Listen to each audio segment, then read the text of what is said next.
future and will continue to blossom. And really, at the very core of that is the government's strong support. The so-called Internet Plus really is the new engine of growth, and the entire governmental plan is very much centered around Internet Plus.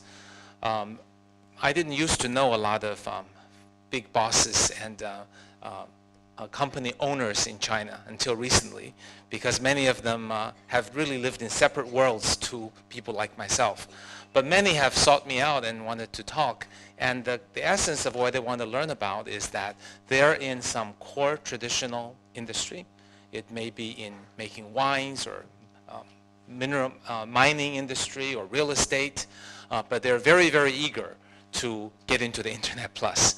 So they're seeking help and collaboration in terms of how they can embrace the Internet Plus.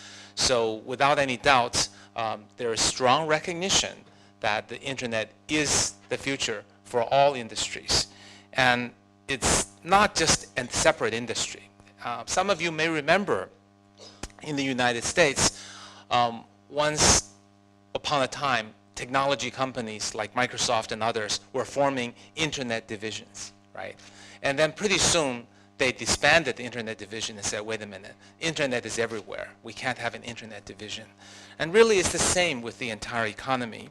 If we kind of track the growth of the traditional, the Internet areas, we'll see that if we, in the very beginning, we can think, we really are building the infrastructure that is in the operating system, search engine, and IM and social network as a basis technology that are able to provide capabilities in entertainment, tools, transaction, and services.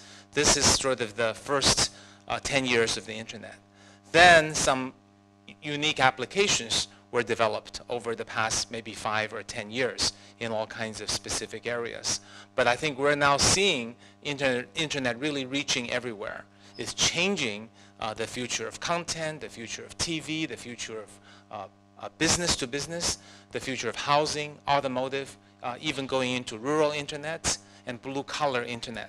So the Internet is everywhere, and it's changing every industry, and there's nowhere to escape, nowhere to hide.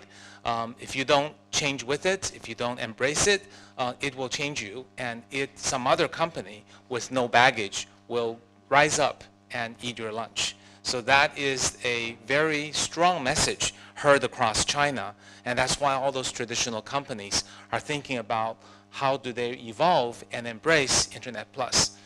And as you know, the Chinese government has a very strong voice that large businessmen do listen to the government very attentively, even more so than other countries.